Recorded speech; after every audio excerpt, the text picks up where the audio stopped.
ala to mele bena ala kanule be dunna la kuto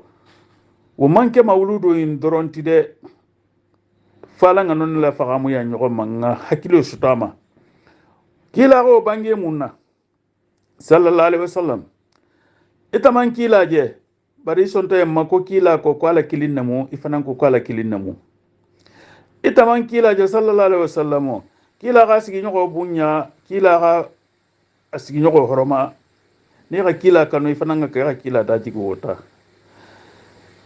ita ko kila kanu iman kila je sallallahu alaihi wasallam kila ko harama dingolu أعوذ بالله من الشيطان الرجيم بسم الله الرحمن الرحيم La paix et réconciliation jama ke ana musulu kana futa khali konton tending al doro al ding al kumutani ho Mustafa Sisa wane aljana kura extrême na mela aljana la wala hada compilé la mela insha Allah ni ala sonta mental jang ko hanyo ko matilin ko hanyo na lo silo kan silo me musiratal mustahim masilote ni se dunia in soto nyadi manfo alkiyamo la wo me fo non na lon nalko na alhaji go dole jinyo honna nu wol mun na ustajibati alhaji umaru jikinne be wala en sima yala be wala en jati kan yala be wala hadale kambi wala hada men na be mahammere wahati le sila ibe memma ko maulidi insha Allah ta'ala na alifa na ta kuma wala mauludin ya kuma ta kan nyamen alsalame alnal hakilo la insha Allah funduni mala mbese munafan trato sotato men se mauludi ke ba men me mauludi ke ba na da hayin na me famaji go buluma insha Allah mbese tata sotato mauludi insha Allah como alba mela alfa la nyame bi abata ke wala hadati mo holu sena kontrandi ke jamen na wa hato sita do be sigirin abido makona nem parce que ko mauludi meke abina la itala la kwase kele adum ameke nyamoli wo doluma ke ba inga ke nya fole ni alla kila make ali make umar make wonyo hon wolu shima mauludi ninki bara akebali ya fana men ko kinta kela insha Allah albe ifamuna fanale nito men fana be inkela ba kela kila kanolema wo fana mo wal hada dole ti wo fana biji ani membe ni fana kela membe inkela alba kela ite fanga jati halon ko kila kanonte bar godin ni men jima sotola teng sey buti mo holu kunna nyame al tala be sede yari makite man kila kanu ite be mo holle la filila ibila dunna kule to mem man kan kela wo fana wal hada al senani wal hada nyen na me mba ninna alfa babula la ni wolumu Sheikh Umaru jikinnati wal hada membe muslimolu munafanna kha ben mawdudu da kuma parce que ni mer be sigri ni hon kam ni tahta inna me isi jiso majigi insha Allah alamon de mala alamum matilin na handalu silo kan silo memo siratal mustaqim silote nge baradu lalate insha Allah afal be ko salamullahi alaykum wa rahmatullahi wa barakatuh Mustafa Sisa bismillahir rahmanir rahim alhamdulillahi rabbil alamin الصلاة والسلام على رسولنا محمد وعلى آله ومن والاه أما بعد السلام عليكم ورحمة الله باريوني سيغوني كانون تيلو غالبي كنتو مسلم جماعة كيكا فمسلم دين كيبا كنترولا مين بغال سرين غال كنتو أرجانا دين الله كنترولا قافالينكو السلام عليكم ورحمة الله كنترو كولا غانا سيتو كنو كما قال رسول صلى الله عليه وسلم أدينا نصيحة نكيلا با صلى الله عليه وسلم ها أبانجي أكو دينو مكونتو ديالتي وكونو لا غنا نيغون يلبلا كوكا ما سولا فونسرا تومبي كولار مينكا ني ولمو كيلا با صلى الله عليه وسلم ala mugoti ala soto makkatul mukarrama wo karo mbena ala wole kan nin siyama nga malom minna ku mawludun nabi sallallahu alaihi wasallam mawludun nabi wa mukila soto dingira lati ana soto waqto o keta makkale makkatul mukarrama o be kala longo mi khatara dibi babe duniya kono la o dibo wo dibi fimba khatara wotumo makka kono la halalo ni haramo ante ñabori abebe basandi ñogonna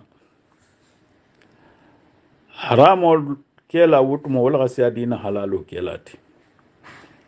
ba abe mantra kela haramu kelati mogol bele je wutumo altala la jongol mine be gargarlin ulqa halalo ni haramo bole ñogonto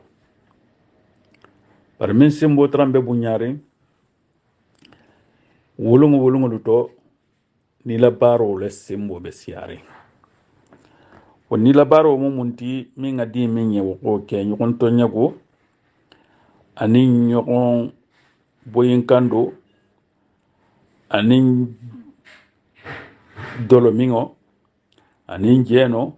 ani ñogon fago ani boyin kando min simbo gabu minti ko bulu fenga la mutala e hakitati mante hajo nya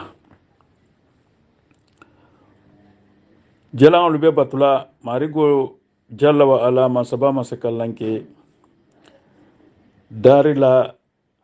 dari fengolu hadama dingolu bo fengo dolu batula yiri leserin kunyo gudi horo sano bero sisekilo sukurolu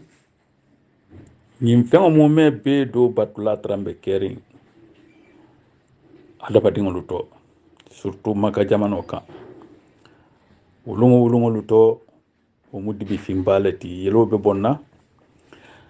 di musolu be kende keremburula falu bulla ko goleya kama ni di muso soto dépense le mo fo ya fella kan di kema wulungo dinke soto la di yenga sia di muso soto ti di musolu dolu kende keremburu tale wulu dibillati kila balana sallallahu alaihi wasallam wala ko dibo boje hanoro nati a duniya la kene a mogolu sondeme la kene ga nora khada yele minu trambe sondeme minu trambe tagundi ko kan memo alhagigoti o kono la ala rito ala fonitre ato kila bani Muhammad ba sallallahu alaihi wasallam amugita maka kono amegenta je altala gala jarabi kusiyamanna abe deboto afafango abdullahi ubeleta anami nga mugina minata ba ama sikuma wonyala sandanta o fana beleta akato bemba min bulu bemba fana nata bele bemba la belo fandingo fana nata ukipe ama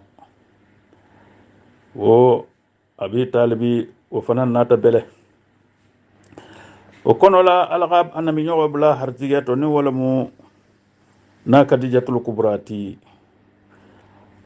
kano dunta nami nyogo min na sondometo nami nyogo min hinnatala nami nyogo min keta de malati nami nyogo min keta fundo masigilati alhalu beto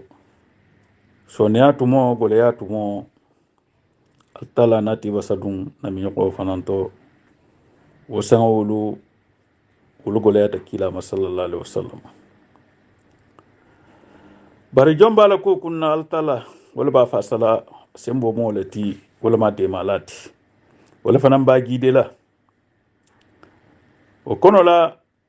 o sankilingo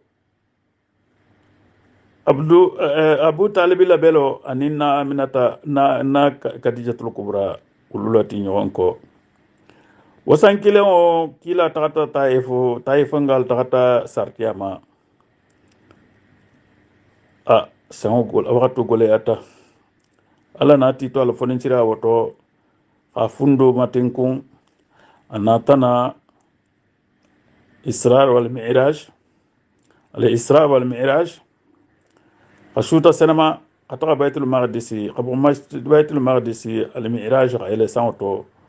farla salulu inna farla yama farla salulu inna farla ya kola manata hawa khibaru di ufanketa kuti makka ku golemba sani mogolbe sonnama sonnalu sontama anon woto kanto golengalu dolo riban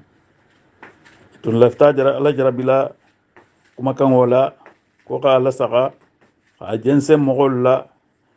ko bin be jigula rato ka batana kuma kuto doti karfu kuto doti ka botala makka ata baitul maqdisi abo baitul maqdisi ala santo abo santo jigi ana makka kilin woto shu kilin woto ko mogol kala saka fo muhammadu fo la jelango dole janga korte ba fa fundo lenta nyama ba fo ni madar ko le tabe min be fo kan akilente to nyati ba bari amambu nya fundu tigolo ala kamenu kanda ul fundo ma iko senna bakar sifalu khato nyandi ha bambam fanansi kamantraminto wala ke tafar la sallulu la farla yati kila manto luma sallallahu alaihi wasallam farla sallulu ate kila fan le tata fo marigo kitita jaminna santo ata la farla yama anana tanka alquran jibril la sawala jigama akrala habi bari ngonen skino nen kanun telu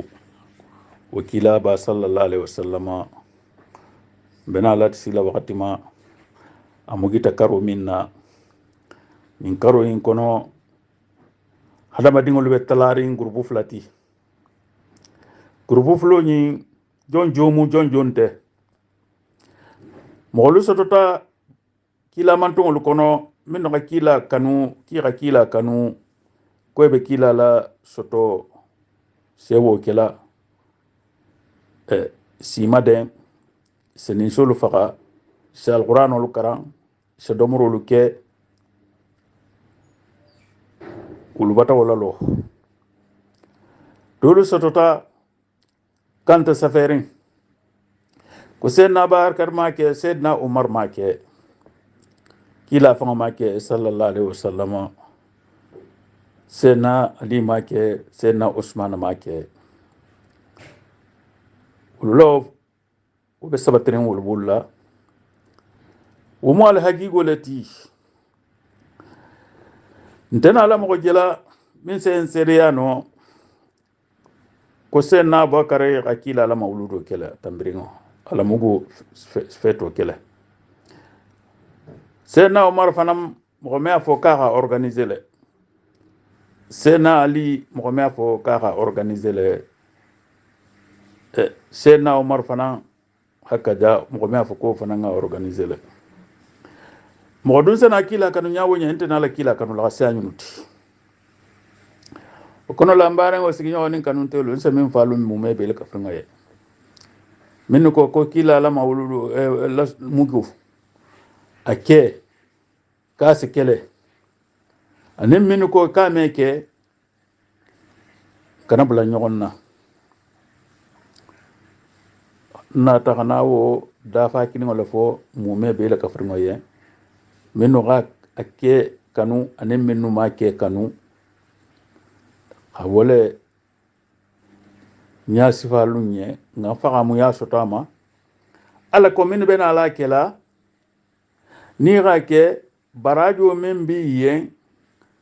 ibe baranyi ma minu kela to fal tala sata yen parce que baranyi ma mukuleti marigo ga ya marlo ke anyi male kela kam pata ko ngo kela nem min tagata yen ke kila kanula ko ya kila la kanu sallallahu alaihi wasallam ka mugilungo so ki bala ngarinte yala ika sadako bo ika alqur'ano karan ika nyima ya mukoluma ka barake min ngani alanti banna wa taala bulu ka be dimin ne male qisara jaqmala imeni ma keno al taala qisara jaqmala min fanan ko kila la mugulungo ka masi alqur'ana karanto masi jamama dento masi ni sifakato haraga sa to bari kante saferin ki maje skila make atumo al sayba make tabino min bolu ko dul fanan make fo saybolu tambi ko la le mogolu natana ke damuta o kono la mo man kan awul fanan jalagi mo man kan ri jalagi rasul sallallahu alaihi wasallama akay bangala saybol te malundu akanuntelu saybol be majigirin ikayen ko jonnuma kanuntelu ti ako kontalu tulma kantalu tulma ako mo golle be nala ante tambikola imanje bagaje imoje bagaje nkano kadu sondometo kankanu akombe wulla ma bare wulla wakatun tentar lambe baluri ha faqamu non ne xalo nga fuko kila ba sallallahu alaihi wasallam bi ala adalu menna mamagwa kila mamagwa fiu kila soto taddi bi fimba min to makka janabe mu gila lu menna di bi fimba be dunya kono la dibo tamano min manata wala dibo fara dunya to kena o dunya to kena wa mbolo kono te hanjanni dunya be wulla lampu mano mayla sa kila kanu tale kila fa mamugi kila mugi ko la fanan kila kanu tale kafiriya kono la dibi fimba kono la kila kanu muhammad tokola tale ko al amino kila riya man kiyama amanke kilati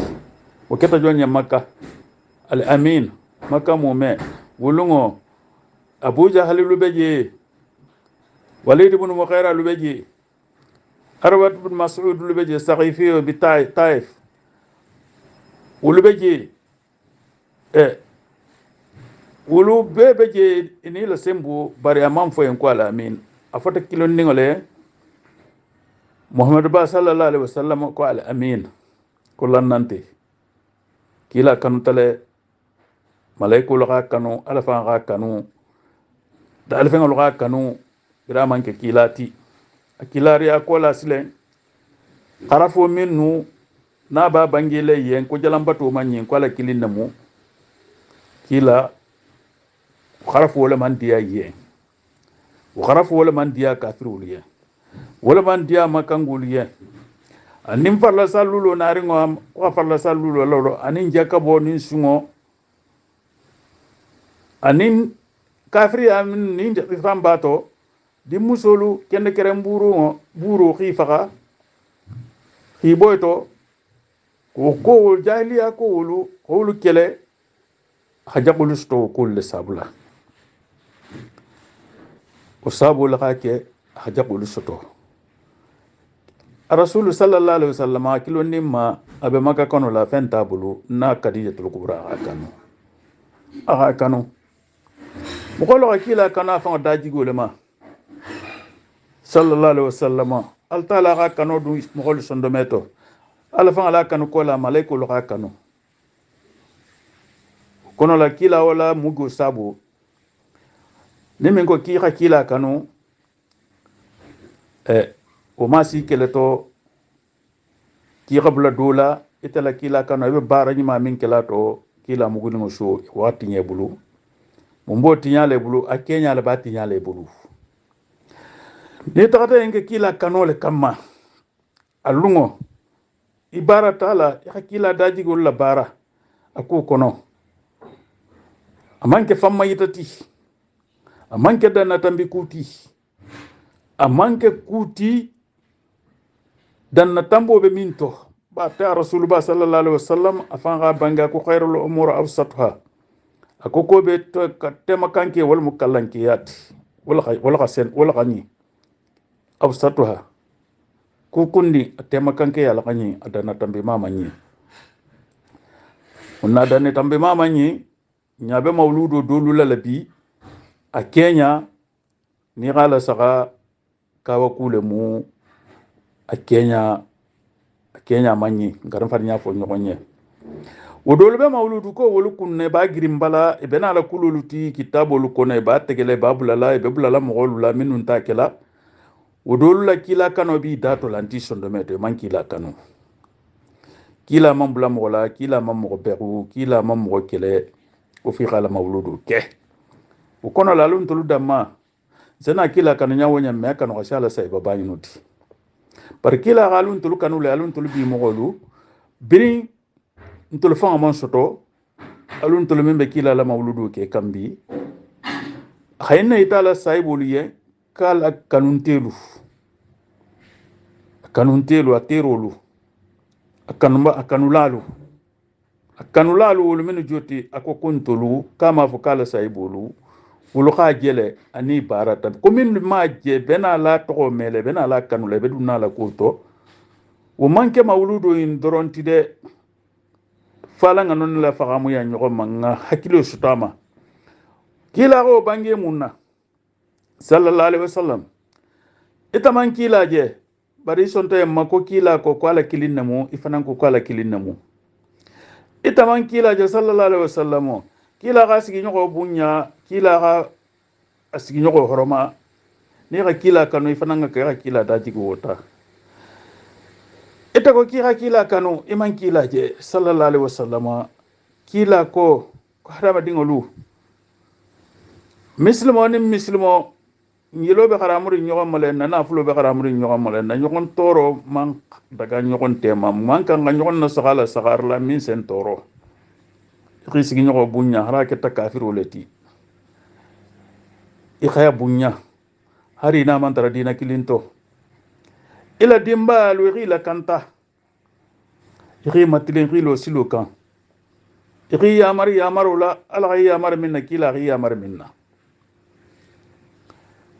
mokomakumo kila hawo konne abe haramurinne kon kanake nyogon toro kon kanake nyogon hasidia kon ngadabla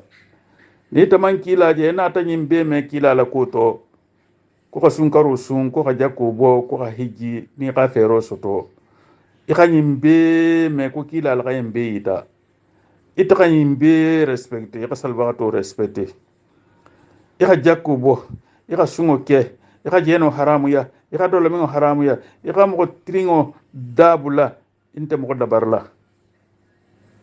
islanta hakonya isgi nyoga hako ila dimba hako imus hako dingol hako ibaringol hako hadama di nyogol hako dantan fengol hako kila islanta embenya ga embela kanta kila be bangela wulula ma fu dron ko mawludu kelalu amma fu ko mawludu kelal dronde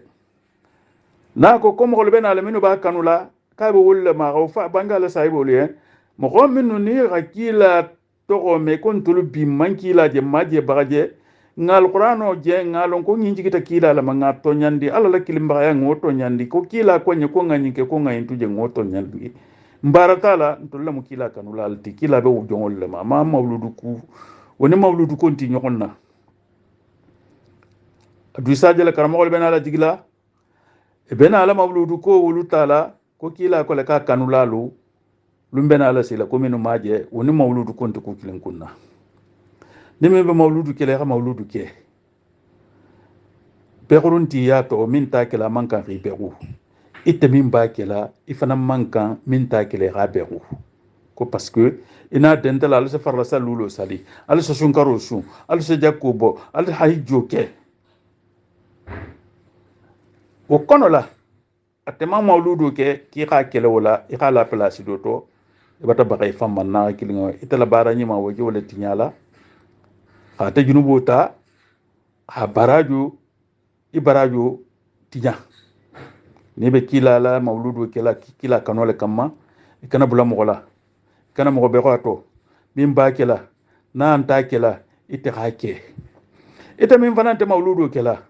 ni ta fanan ko kibe bula la mawludu kela lela ira beru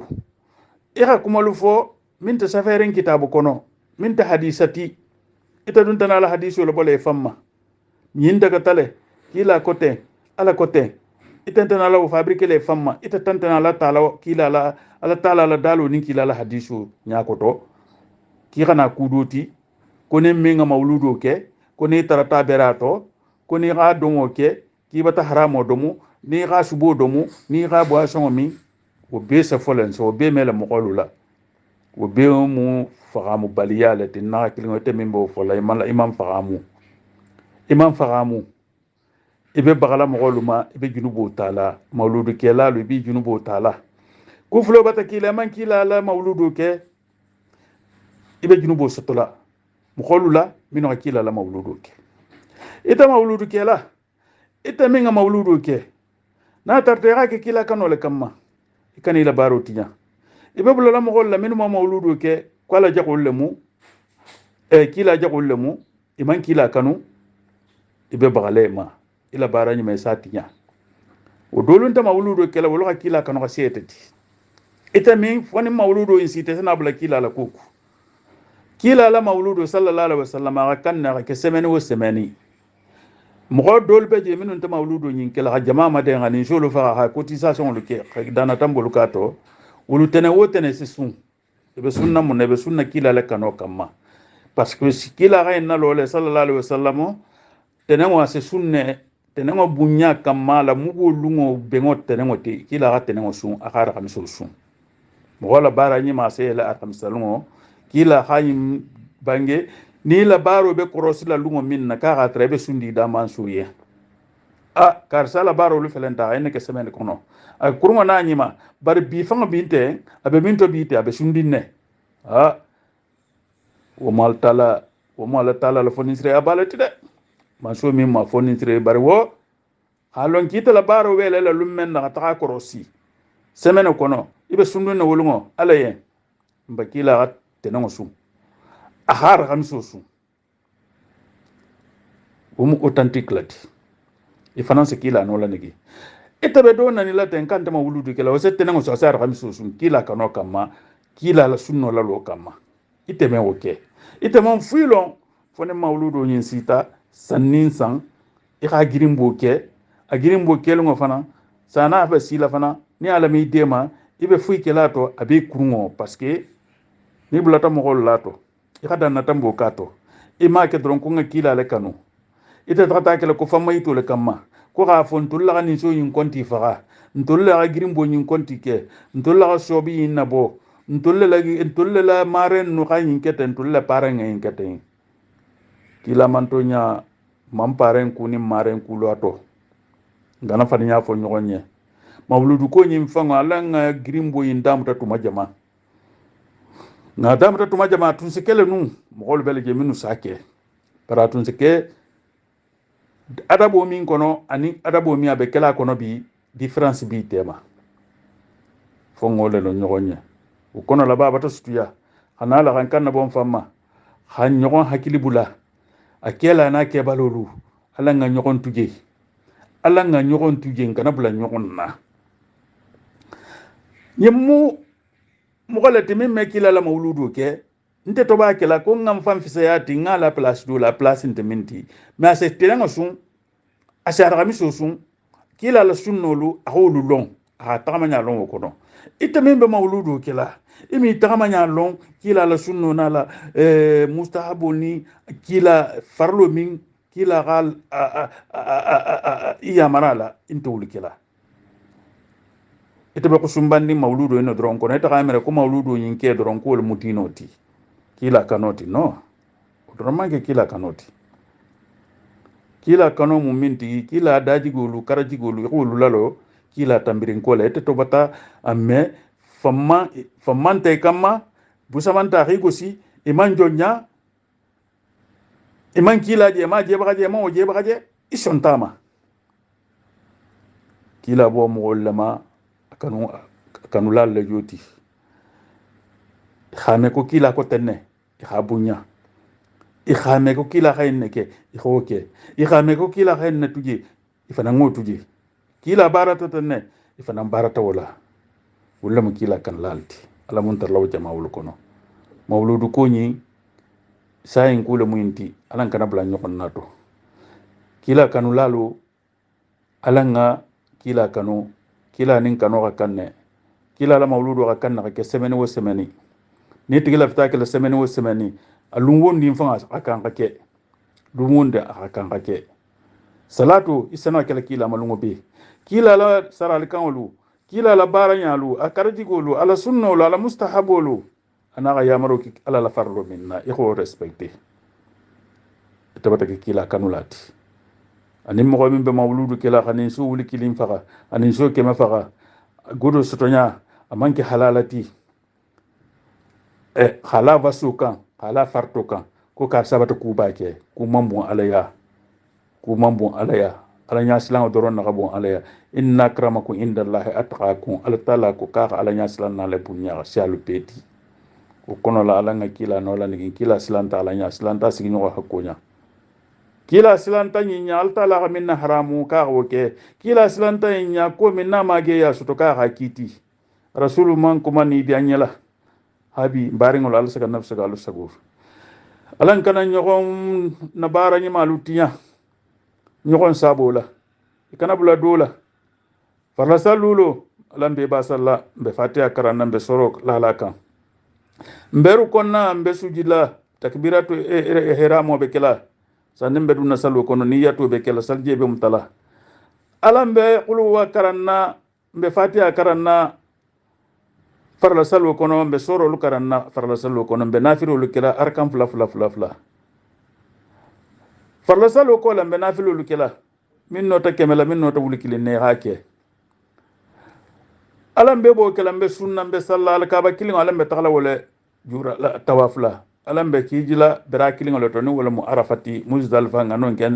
fonyo dulatin sagito ngana mina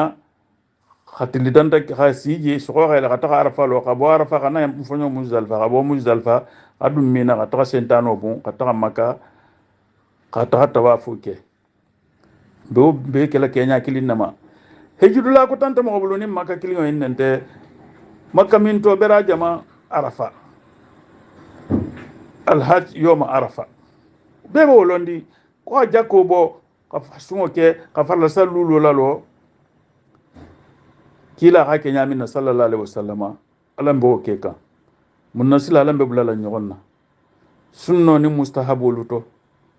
afalam men fanja kobo wala joti mbe nyima min kelam babe tinyala wal sunno la kama ani mustahabu wala kama ko fulala be keri na dino nyin kono la muhammad manto nya kilin nemu ko mo wa to ko tale fanna yi fambo muhammad manto nya kono la ila affaire la moti wo ketale ri min to ko le fan la wonya wotambi ko la le ite karamo ko tambiri ko la le ri fan to la ko maliki ou bien hanafiyu ou safahiyu ou hambaliyu bari hambaliyu tumo ama fafanye ko hambali la matati ko jamal na jama'u no mbal to la hambali maliki mala jama'a to la ko na jama'a to la maliki itambi ko la le mu mo ri fan to le la mo ko nati to ko dembende fanna yimbe mu kila man to leti ko kila man to nya o almuntu lawo kono kila dajigo akarjigo la nga bara wala nga kila kanu kila ngano la nigi akano ko kunto nga ka kenya ma kana bula nyokonna ntende minje kuma la lente mawludu nabi sallallahu alaihi wasallam nsake nsoto ta to le birin dindi na be kala lu menna na sate kono ise de gotugu ntol dinningolu nsembur dugo sate kono dugulani santo nga degala mutoke ni nga degala mutoke adego wolu min joti dolu sayila dolu sa tabi nsa do mo han semeno dolu sa do mo hammi nga sa semenete subo se tabi dolu se siselu faga wotu molu to ni sifaga kuntato aka doko sa te kono bari dolu se sise faga dolu se subu san tabiri dima ke nin ferente minye ri nyokon dema ka ke wotu molu to fon jamaari ma de tabiru fon ke o jatin ta to mansia to lo jelen na satel kono janga satel kono bi ni sitam mo gambe fala satel min kono bi nun ni mawludo be kala be se tabiri di ma kela lule kono alu do mo bar gafa ko jamaari ma de tabiru ke khatati misir dala be khataka do mo wul birin da mutale be ko lum fanye akela ga do wotu molto firingo la gambula bela par firin wo firin na kita hada badingo ye sone awo sone na kita hada badingo ye irawa wo irawa na ket hana badinga isi hakilti fanko ikana dana tamboki rasul sallallahu alaihi wasallam ako khairul umur awsatuha tema kanki alan kana bla nyokon na de nimi ngo ko mawludu nabiyu kabe safarin ne obe en kanta safarin nimi ko kake mu farlo leti ibata faninya fo tigi bata faninya fo nimi ko kake manyi ko abe haramurin ne tigi bata faninya fo kitabu jama ngala haramu ya kitabu jama nga dagandi ete yen min ko ka farlo le mu ka wajibo le ma keti isa kitabu lebo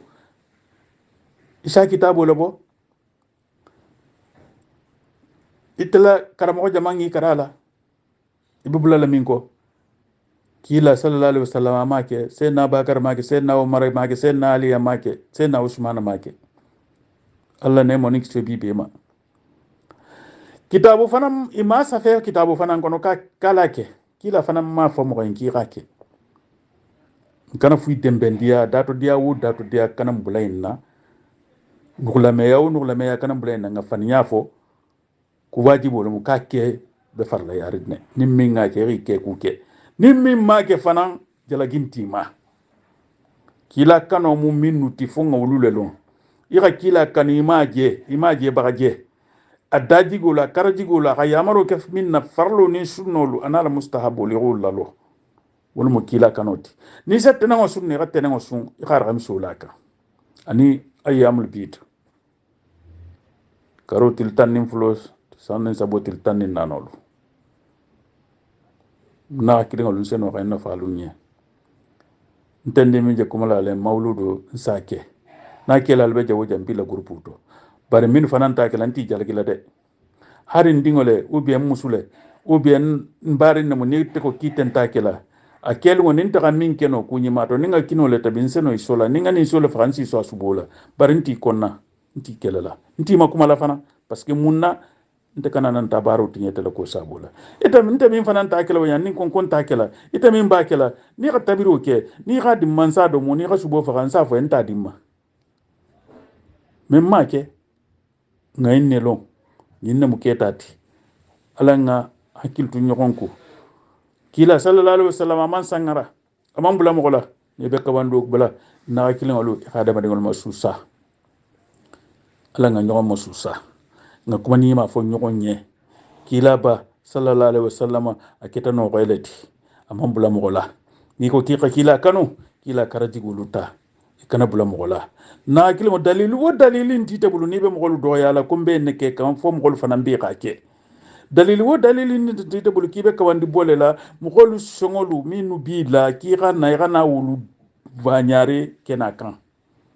ni illa fita ise kawandu le bo iko kukurmo marigo ga yamaru ke kone menga nyinke kibe ne sotola ni ganyi make be ne sotola mo wonde na la kukurun kela bi min nana manke du kulo yinka inte kunyi makela min nana manke du kulo yinka inte nala kawandi bola min ngasiriya kila ba la kawandu sallallahu alaihi wasallam hajjatul wada al yawma akmaltu lakum dinakum alquran ayo min jikitama min ngasawati anabe belala lumenna kawandu minke asaralo mintu abeletumo sayaba ta siama asaran kan mintu kalmo min tarta akara ulum fulo wo yo hajjatul wada lungo anin kila bele lungo lungo ma malakata aydikum anin al yawma akmaltu lakum dinukum as-salatu intana lakku fala min asawuluti habi wala mal sagal sugo barengolu mawludu wata kuras bumbante tura kasi ni te karamo mi ki dato kadile ikusan kawandi bola kawando bo mogole ya kila kano nyasi fa mogole ikana na kuti kululuti mi safo ko mawludu be dagarine ka ke kan na ke mo ma fa kama kan ke bari kana na kuluti keke mogolo ku sabo ko farlo le mu ou bien ko sunno le mu farlante sunnante parce que munna farlo mu minti kila ga mogolu ya mara minna ko ala ko kala ga yinke sunno mu minti kila fa ga minke sallallahu alaihi wasallam amma mo force ki khake itentana ala sunna kutala bole fanye kon kara mogolo sunno la muinti mutela sunno la muinti sunno mu ala la kila dorone tat fo ngole lon farlo ni sunno ni mustahabu la ngo go yonto ni ga me farlo ala tala han ya mara minna kalu yin kalu ga yintuje yinke alu yinke o bata farla yamma alu yin tuje wo ke baliya wata ke yin farlo kon kana ke nimmin wata ke haramoti nimmin ke bata haramoke ala kanna tom minna ana kan yamar minna kon ngake kila ga fonye kalu nyinke alkana yinke kila ga minke ahanyi amma mo force ki hake wata ke kila al sunnoti sunnan te mo bulla sunno mu kila doron talati in ngulita science na jigi situl kono hakka wando moli be dembendiya mawludu doron na ka mawludu to ben kama siti hake isafo iko alqur'ana kulo dolu jigitala mawludu la kula o ben kila la hadisu dolu belge mawludu la kula kila la hadisa wonte jala mawludu la kula ko kana faniya foto ni ro faniya foto bata kila ki ini al kila fonse ki te alge amal muslim ba kila sallallahu alaihi wasallam ko ne mi nga faniya la tala ki xisi dula to ben jarna makono ila sigira be mu trinja be reserver ngi la chaise ala mun kisla nomma ahamim fanam foni hamim fanam da bange ne mi ngonu ko ala ko tenne imanya sifa mo oliye alge amal musini yango bima ko balle ko anni wala wa aya rasulullah sallallahu alaihi wasallam ko ngala si kila ko tenne ko ngaya ko ngayinke kana yinke sallallahu alaihi wasallam bare onen si nyonen kanun telu ala mun benna saba antende umar jikinal mal si hakati nyuko mo bata kunto janya الدين نصيحة ربنا آتنا في الدنيا حسنة وفي الآخرة حسنة وقنا عذاب النار ربنا لا تزغ قلوبنا بعد إذ هديتنا وهب لنا من لدنك رحمة إنك أنت الوهاب ربنا إنك جامع الناس ليوم لا ريب فيه إن الله لا يخلف الميعاد سبحان ربك رب العزة عما يصفون وسلام على المرسلين والحمد لله رب العالمين لوندو أمي بان سوتولا دوندين نسوتو ينت سفري هابي مان فقامو التالا فان غادالي هارين سدنيا يربلو به kabeke kalati na safe nta ma ala man sadalo banna safela londo banna safela har duniya ba mume zabeke duwati ha safero kala dala la dalo nta banna safela mari go fala ay dala alquran kono wala ko kanal bara midada li kalmati hari duniya baji beske kala duwati ala tala la dalu me safeno aban baji se ban kolon kono jebu se ja ala la dalu mamba safela fo ngole lon fanya ala tala kanna lon dondi ne la dondi habi wala ala saga nafsa kala saku ntande umar ci kinela mu takata fen fo mi mambe al si haketu nye nin kan le takata koto talu yala nte fatiyari adama di nyala na rasulamu nin takata kuma la fo min mambe aluma al si haketu barala nga nyogon muta ala nga nyogon tuji ala kana nyogon kele ala kana kuma kurum fo nyogon nye ha wala habi ala saga nafsa kala sago ntande min jente mawludo kela lam bila groupe le to bari minun ta kela fananti jala gila de ni ngani so faga ne la ga ke ngani so le faga nsi so subola nin te fanan kon ta kela ni min saake ni khos ni so faga ni khon so subola sa domo wala mo ala saga nafsa kala sago hapale assalamu alaikum warahmatullah mon benna sawabu ma kila lamugo alama kan alungo kan kenda tra akete karo minna anin lungo mi ake han kenda tra